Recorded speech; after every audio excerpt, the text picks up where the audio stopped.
কিন্তু আমি আমার প্রকৃতিকে ধ্বংস করে ফেলাই যাই থাকিবার কারণে প্রকৃতির উপর আক্রমণ করা, গছ গছনির উপর আক্রমণ করা, এই মনোবৃত্তিটো আমি পরিহার কৰিব লাগিব। যে আমি গছ রোপণ করে মাঝে আমি হাজার হাজার গছ রোপণ করা হবো, রামপুরের উপরে কলকাতার থেকে রাস্তায় দুটো থাকে আমি গছ রোপণ করিম, এটা বিরাট ভাল কথা। কিন্তু আজি আমি কিমানজনে দায়িত্ব লব, গছ রোপণ কৰিব, টেম্পৰাৰী ভাৱে এটা মানে ৰক্ষণাবেক্ষণ কৰিবৰ কাৰণে এটা বস্তা বা বাঁহৰ তেনেকুৱা জেওৰা কৰি পেলাই মানে ইয়াক ৰক্ষা কৰাৰ ব্যৱস্থা কৰা হ'ব, কিমান দিন লাষ্টিং কৰিব। মই উদাহৰণ দিম, আজি গছ ৰোপণ কৰা গছৰ আমাৰ ৰাস্তাৰ কাষে কাষে গছ ৰোপণ কৰাৰ কাৰ্যসূচী আমি বহুবাৰ ললো, আমি বহুবাৰ দেখা পাইছো। ভাৰত চৰকাৰৰ আঁচনি আছে, এনৰেগাত প্লেন্টেশ্যনৰ প্ৰগ্ৰাম আছে, প্লেন্টেশ্যন কৰি আছে, বিলাকে গাঁৱে গাঁৱে গাঁৱৰে কৰি আছে, চৰকাৰে কৰি আছে। আপোনালোকে দেখুৱাই দিয়কচোন বিলাকে গছ ৰোপণ কৰাটো কিমান ডালনো বাচিছে, কিমান ডাল আপোনালোকে ৰক্ষা কৰিব পাৰিছে, কোনটো ৰাস্তাৰ গছ ৰোপণ কৰাটো আজিলৈকে বাচি আছে, আজিলৈকেতো আমি দেখা পোৱা নাই। কিন্তু ভাৰত চৰকাৰ, অসম চৰকাৰৰ পৰা through NREGA, through social forestry crore crore হাজার হাজার কোটি টাকা আজি খরচ করে আছে গছ রোপণ করার নামে। কিন্তু গছ হলে বাঁচি আজি ইয়াক আমি গছ হিসাবে দেখা নাপালো, কিহৰ কাৰণে যে আমি সমাজেৰ পৰা দায়িত্ব লোৱা নাই। সমাজেৰ পৰা দায়িত্ব লব লাগিব, মানুহবিলাকে দায়িত্ব লব লাগিব। মাকৰ নামত এটা গছ ৰোপণ কৰিছো, মই যদি মোৰ মাজনীক যদি ইমানে ভাল পাওঁ, ইমানে যদি পূজা কৰো, ইমানে যদি শ্ৰদ্ধা কৰো, বাঘৰ নামত যদি মই গছ ৰোপণ কৰিছো, মই এই গছখনো মোৰ নিজৰে জন্মদাতা, মই মানে মাতৃ হিচাপে, মোৰ জননী, মোৰ মা হিচাপে এই গছ এডালক মই গণ্য কৰি সেই মাজনীক মোৰ মাতৃক বচাবৰ কাৰণে এটা মানসিকতা মই তৈয়াৰ কৰি ল'ব লাগিব। গছ এটা ৰোপণ কৰি ৰক্ষণাবেক্ষণ নকৰিলে মোৰ মাকৰ প্ৰতি, মোৰ মাতৃৰ প্ৰতি অন্যায় কৰা হ'ব, মোৰ মাতৃৰ প্ৰতি অশ্ৰদ্ধা কৰা হ'ব, মোৰ মাতৃক মই অযতন কৰা হ'ব। সেই মানসিকতা, সেই মেণ্টেলিটি আমি ল'ব লাগিব। নহ'লে আমি গছ ৰোপণ কৰিলেও গছ কিন্তু বাচি নাথাকিব, কালি ধ্বংস হৈ যাব। আমাৰ এটা কালচাৰ আছে, গাঁৱৰ ৰাস্তাৰ কাষতে থকা গাঁৱৰ মানুহবিলাকে ৰাস্তাত লৈ যাব, বাৰিষা বতৰ বানপানী হ'ব, গৰু বান্ধিবলৈ জাগা নাই, ছাগল বান্ধিবলৈ জাগা নাই, আমি ৰাস্তাৰ কাষত লৈ যাব, ঘাঁহ আছে তাতে, সিটো খাব লাগিব, খুৱাব লাগিব। ইয়াৰ কাৰণে কি কৰে যে গাঁৱৰ মানুহবিলাকে আমাৰ ৰাস্তাৰ কাষে কাষে গৰু বান্ধিব, ছাগল বান্ধি পেলাই গছবিলাক ভাঙি পেলাব, গৰু ছাগলী গছবিলাক খাই পেলাব আৰু নাবাচে, এনেকুৱা ধৰণৰ হয়। গতিকে ইয়াৰ কাৰণে আমি দায়িত্ব ল'ব লাগিব। এতিয়া কেনেকে আমি ৰক্ষা কৰিম, গছটো ৰোপণ কৰিম। এতিয়া প্ৰটেকশ্যনৰ যিটো ব্যৱস্থা, সেইটো মেইন। প্ৰটেকশ্যনৰ যিটো ব্যৱস্থা, ৰক্ষণাবেক্ষণ কৰিম আমি গছখন বচাবৰ কাৰণে যে ব্যৱস্থা ল'ম, কোনে কিমান সদিচ্ছাৰে আগবাঢ়িব, এইটো এনেই কথা হ'ব। আজি আমাৰ নিচিনা মানুহ ইয়াত অহা মানুহবিলাকে যদি দায়িত্ব নলয়, সমাজৰ এই গাঁওখনত থকা মানে যিসকলৰ মাজত সচেতনতা নাই, মানে সমাজৰ আমাৰ এইবিলাকৰ প্ৰতি গুৰুত্ব নিদিয়া মানুহ, এওঁলোকৰ ওপৰত নিৰ্ভৰ কৰিলে গছ নাবাচে। আমাৰ নিচিনা ইয়াত থকা আপোনালোকৰ নিচিনা মানুহবিলাকেহে, সমাজৰ সচেতন ব্যক্তি, সচেতন শ্ৰেণীৰ নাগৰিকবিলাকে সেই গছবিলাক, হাবি জংঘলবিলাক বচাবৰ কাৰণে আমি দায়িত্ব ল'ব লাগিব, ভূমিকা পালন কৰিব লাগিব। যিটো কোৱা হয় গছবিলাক ৰক্ষা কৰিবৰ কাৰণে গভৰ্ণমেণ্ট পলিচিয়ে সেইটো মাত্ৰ কাম নকৰে। গভৰ্ণমেণ্টে বিভিন্ন চাইডৰ পৰা সহায় কৰিব, কিন্তু আমি সমাজৰ পৰাই দায়িত্ব ল'ব লাগিব ৰক্ষণাবেক্ষণৰ কাৰণে। ছচিয়েল ফেন্সিং যিটো কোৱা হয়, সামাজিকভাৱে ৰক্ষণাবেক্ষণ, ছচিয়েল ফেন্সিং, সেইটোকে কোৱা হয় ছচিয়েল ফেন্সিং।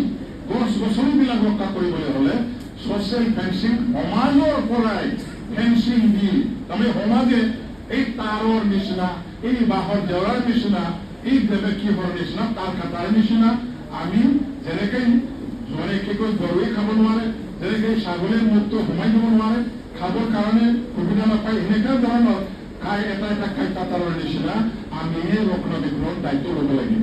এইটো কোৱা হয় ছচিয়েল ফেন্সিং। সেই চিষ্টেমটো থাকিব লাগিব।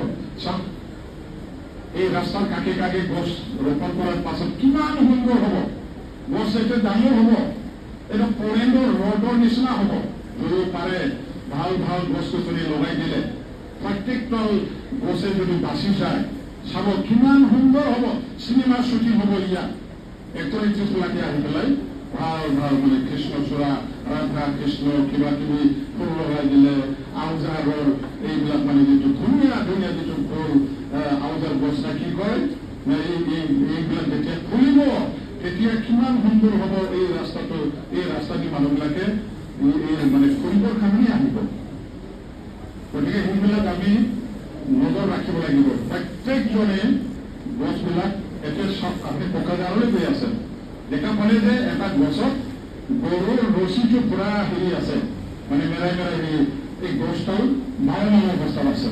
আপুনি 5 মিনিট মটৰচাইকেল তাতে ৰাখি দিলে কি হয়? মটৰচাইকেলেদি গৈ আছে, 4 চকীয়া গাড়ী লৈ পেলাই আপুনি গৈ আছে, গাড়ীখন ৰখাই দিয়কচোন 5 মিনিটৰ কাৰণেহে মাত্ৰ। সেইখিনি সময়টো আপোনাৰ কাৰণে ক্ষতি নহয়। এই 5 মিনিট মানে গাড়ীখন ৰখাই আপুনি তাতে যদি গৰু বা ছাগলৰ ৰছী যদি এইটো লাগি থকাৰ কাৰণে গছডালবিলাক যদি বাহন হৈ আছে, কিন্তু কুলি দিয়াত আপোনাৰ কি ক্ষতি হৈ যায়? 5-10 মিনিট এইখিনি চাৰ্ভিচ যদি আমি দিব নোৱাৰোঁ, সেইখিনি কৰাৰ ব্যৱস্থা কৰিব লাগিব। আৰু কোনে নকৰোঁ, আৰু কোনে কৰিব এই কামটো? এইবিলাকে কৰিব লাগিব। আমি ইয়াত আহবিলাকে all are committed social worker. আমি working, we are all working in the field of politics. আমি politician also, that means we are serving the society. We are working for the interest of the society. আমি সমাজৰ কাৰণে কিয় নিজকে হেৰি কৰিব নোৱাৰোঁ, মানে ডেডিকেট আমি কিয় কৰিব নোৱাৰোঁ? আমি কৰিব লাগিব। গতিকে সেইখিনি আপোনালোকে দায়িত্ব লওক।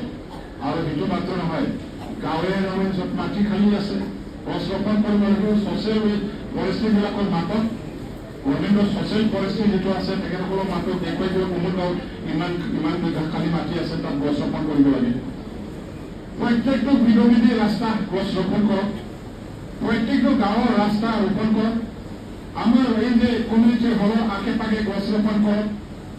কিয় নজৰকে আমি ৰাখিছোঁ? কিয় স্কুলবিলাকৰ আশে পাশে য'ত নেকি গছৰ ডাল পৰিলে স্কুলৰ ক্ষতি নহয়, সেনেকুৱা ধৰণৰ ডিষ্টেঞ্চ মেইনটেইন কৰি পেলাই ফিল্ডৰ আশে পাশে চাৰিওপিনে গছ ৰোপণ কৰক। ক্লাববিলাকত গছ ৰোপণ কৰক, মন্দিৰবিলাকৰ তাতে গছ ৰোপণ কৰক। কিমান সৌন্দৰ্যতা আহিব মন্দিৰত যদি আমাৰ গছ ৰোপণ কৰে, ছায়াও পাব, মন্দিৰৰ সৌন্দৰ্যতা সেইটো বাঢ়িব, মানুহবিলাকে আহি পেলাই ছায়াও পাব, ঠাণ্ডাও পাব, বতৰো মেনেজ হ'ব। প্ৰত্যেকবিলাক আমি সেইবিলাক চাই মেলি ঠিক কৰিব লাগিব।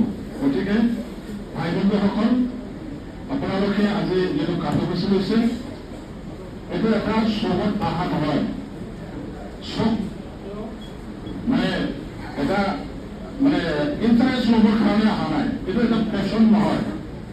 আৰু মাতিছে মই গৈছোঁ, তলৰ পৰা মাতিছে জাষ্ট গৈছোঁ, যখন বাদ में देखा जाएगा मैं ये मेरा कोई लेना देना नहीं जिम्मेदार रहा bomba तो इन्हें तो ना हमारे साथ बुद्धि मिले कई बार जिम्मे बोले यार तुम्हें वो मकान जिम्मे जाए हुआ जब वही पर conscious student मामला conscious नागरिक सचेतन नागरिक तो देखे हमें सोशल वर्क करी आसो पॉलिटिक्स में हुआ है itu mana बेबायदि प्लेटफर्म मोनसे समाजखौ सिबिनायनिसो, समाजखौ खांनायनिसो, देशखौ सिबिनायनिसो पलिटिक्सनि मिनिङा बेनो।